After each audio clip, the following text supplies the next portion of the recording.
আসসালামু আলাইকুম, আশা করি সবাই অনেক ভালো আছেন। হুয়াওয়ে আপনারা সবাই জানেন যে আমেরিকাতে কয়েক বছর আগে কিন্তু তাদের যে টাওয়ার বিজনেস রয়েছে 5G টাওয়ার বিজনেস, সেখানে কিন্তু নিরাপত্তার ঝুঁকির কারণে আমেরিকা থেকে কিন্তু ব্যান করে দেওয়া ছিল। ইভেন 2020 সালের শুরুর দিকে কিন্তু ইংল্যান্ড থেকেও ব্যান করে দেওয়া ছিল। শুধু তাই নয়, ইংল্যান্ড থেকে তাদের সব প্রোডাক্ট সরিয়ে নেওয়ার কথা বলা ছিল।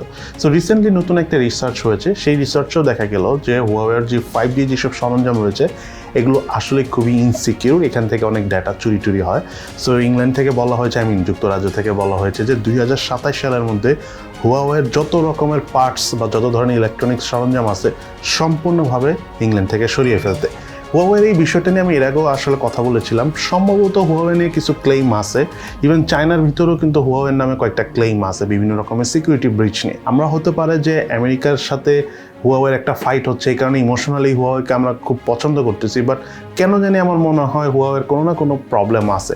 আদারওয়াইজ সব দেশই হুয়াওয়ের বিরুদ্ধে চলে যেত না, কারণ হুয়াওয়ের থেকে শাওমি হিসাবে বড় ব্র্যান্ড, যদি আমি সেলের কথা থিঙ্ক করি ফোনের, আমি কোম্পানি কত টাকা কার আছে সেটা চিন্তা করতেছি না। মানে ফোন সেল দিয়ে তো শাওমিও নাম্বার 1-এ আছে, বাট শাওমির সাথে তো এত সমস্যা কারো হয়নি হুয়াওয়ে যত হচ্ছে। হয়তো একটা সময় আমরা জানতে পারবো হুয়াওয়ে এক্স্যাক্টলি কি ছিল। দেন এরপরে টেক নিউজটা হলো টুইটারে হঠাৎ করে যারা মেইন ইউজার, মানে মেইনলি তো একটা প্ল্যাটফর্ম অনেক বড় বড় যেসব সেলিব্রিটি থাকে তাদের উপর বেস করে কিন্তু এই সোশ্যাল মিডিয়াগুলো চলে। সো ওই রকম ইউজার হলো প্রায় 10%-এর মতো, বাট সেই সব ইউজাররা আস্তে আস্তে টুইটার ইউজ করা কমিয়ে দিচ্ছে, যেটা অবশ্যই ইলন মাস্কের জন্য অনেক ভালো হবে। এখন সে আবার নতুন করে একটু দাম দস্তর করতে পারবে। এনিওয়েজ, এটা একটা খুব খারাপ দিক। টুইটার খুব চিন্তিত হয়ে গিয়েছে কি করা যায়, বাট এখন পর্যন্ত ফাইন্ড আউট করা যায়নি কি হচ্ছে। তবে অনেক যারা টেকনোলজি নিয়ে রিসার্চ করে তাদের কথা হলো যে অনেক সেলিব্রিটির এখন টিকটকে অনেক পপুলার হয়ে গেছে। তারা ভিডিও না দিলেও সেখানে তারা অনেক টাইম স্পেন্ড করতেছে। এই কারণে দেখা যাচ্ছে যে টুইটার, ফেসবুক এইসব সাইটের আলটিমেটলি যেসব ইউজার ছিল এটা কমে যাচ্ছে। এদিকে অ্যাপল গতকালকে মোটামুটি কনফার্ম করলো যে তারা তাদের নেক্সট আইফোনগুলোতে USB Type-C charging port use করবে। তারা সাধারণত যে চার্জিং পোর্টটি ইউজ করে থাকে সেটা পৃথিবীর অন্য কোনো কোম্পানি ইউজ করে না, জাস্ট অ্যাপল ইউজ করে লাইটনিং পোর্ট, যেটার নাম আর কি। সো সেখান থেকে তারা Type-C পোর্টে যাবে। এটা তারা যেভাবে বলেছে যে তাদের আসলে আর কোনো উপায় নেই Type-C পোর্টে না যায়। সো এটা তারা বুঝেই যাচ্ছে যে তারা আস্তে আস্তে যাবে। এমন হতে পারে আগামী বছরের আইফোনে না গেলেও তার পরের বছরের আইফোনে আমরা Type-C পোর্ট কনফার্ম দেখবো। এবং তার পাশাপাশি একটা ইন্টারেস্টিং কথা বলি আপনাদের, আপনারা যদি এজ অফ এম্পায়ার গেমটা খেলে থাকেন, যারা 2001, 2, 3 সালে গেমস খেলতেন, মানে আমরা যখন কম্পিউটারে গেমস খেলতাম 2001, 2, 3 সালের দিকে, ওই সময় এজ অফ এম্পায়ার গেমটা কিন্তু অনেক পপুলার ছিল। সেই এজ অফ এম্পায়ার গেমটাই এবার এক্সবক্সে আসতেছে। তার থেকে বড় নিউজ হলো এবার সেটা মোবাইলে আসতেছে, বাট মোবাইলে কবে আসতেছে সেটা আমরা জানি না। এক্সবক্সে আগামী বছর জানুয়ারি 1-এই আসবে এবং মোবাইলের সম্ভবত আগামী বছর জানুয়ারি জুনের মধ্যে আসবে। সত্যি কথা বলতে পুরাতন গেমস যদি মোবাইলে আসে ভালোই লাগবে, কারণ ওই সময় কম্পিউটারে খেলতাম, দিনের পর দিন টাইম পাস হতো, আমার মনে আছে।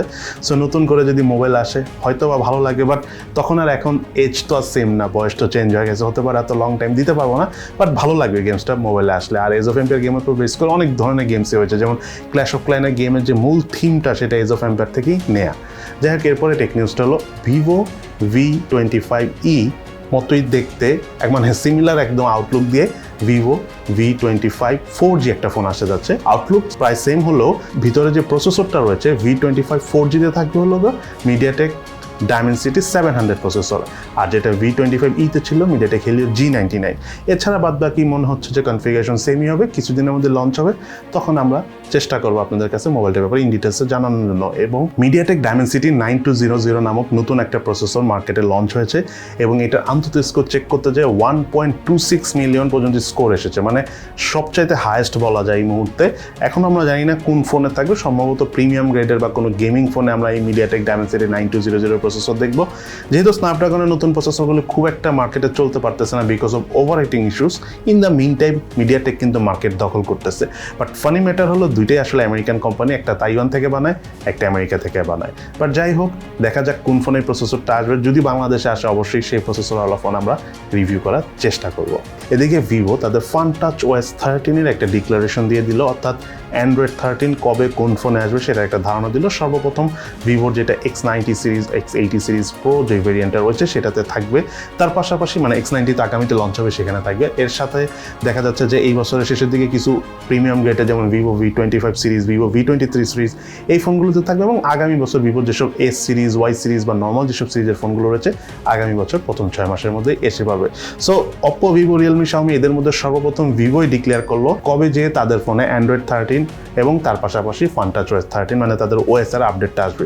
আমার যেটা মনে হয় Xiaomi এবং Realme তাদের Realme 10 এবং Redmi Note 12 ফোনগুলো লঞ্চ হওয়ার পরপরই তারা সেটাও ডিক্লেয়ার করবে যে তাদের ওএসআর আপডেট এবং Android 13 এর আপডেট কবে আসবে। এরপরে টেক নিউজে যাওয়ার আগে আপনাদেরকে একটা ইম্পর্টেন্ট কথা বলে রাখি, অনেকেই 30,000 টাকার প্রাইস রেঞ্জের মধ্যে ফোন কিনতে চান, জিজ্ঞেস করেন যে 25,000 বা 30,000 টাকার মধ্যে কোন ফোনটা আমরা কিনবো। আপনাদের সবাইকে আমি একটা কথা বলবো, আপনারা কষ্ট করে আর কিছুদিন ওয়েট করুন, কারণ Redmi Note 12 এবং Realme 10 দুটো ফোনই লঞ্চ হবে এবং দুটো ফোন বলতে দুইটা সিরিজ লঞ্চ হবে। এর মধ্যে কম দামি ফোনও থাকবে, দামি ফোনও থাকবে, 40-50,000 টাকা রেঞ্জের ফোনও থাকবে, ইভেন 20 থেকে 30,000 টাকা রেঞ্জেরও ফোন থাকবে। সো যেহেতু এই দুইটা বেশ পপুলার সিরিজ আসতে যাচ্ছে দুইটা কোম্পানিরই, এবং পপুলার বললে ভুল হবে, একদম সবচাইতে পপুলার Realme নাম্বার সিরিজ আর Redmi Note সিরিজ। সো আর কিছুদিন ওয়েট করুন, যখন এই সিরিজের ফোনগুলো আসবে তখন সেখান থেকে দেখে বেছে শুনে দেন একটা ফোন নিন, বিকজ তারা এবার কনফিগারেশন অনেক চেঞ্জ করে আনবে। এবং আমি আপনাদেরকে গতকালকের একটা ভিডিওতে বলেছিলাম যে Realme 10 এবং Redmi Note 12 একদম সম্পূর্ণ নতুন একটা বেঞ্চমার্ক তৈরি করবে যে আপনার কোন প্রাইস রেঞ্জে কেমন ফোন নেওয়া উচিত। সো অ্যাটলিস্ট ফোন যদি নাও কিনেন অথবা কেনার প্ল্যানও থেকে থাকে, ওয়েট করুন, দেখুন, তখন যদি এগুলো ভালো না লাগে অন্য কোনো একটা ফোন নিলেও নিতে পারেন। বাট আপাতত আপনারা ফোন কিনেন না, কষ্ট করে ওয়েট করুন। ওয়ার্ল্ড ওয়াইড লঞ্চ হয়ে যাবে আগামী এক সপ্তাহের মধ্যে, হতে পারে বাংলাদেশে আমরা আনঅফিসিয়ালি 1-1.5 মাসের মধ্যেই পেয়ে যাব। দেন আমাদের আজকের দিনে এরপরে টেক নিউজটা হলো Vivo Y22s। ফোনটা আপনাদেরকে আমরা দেখাতে পারছি না, বাট ফোনটা আমাদের হাতেই রয়েছে। আগামী বাংলাদেশের টাইম অনুযায়ী নভেম্বরের 2 তারিখে লঞ্চ হবে।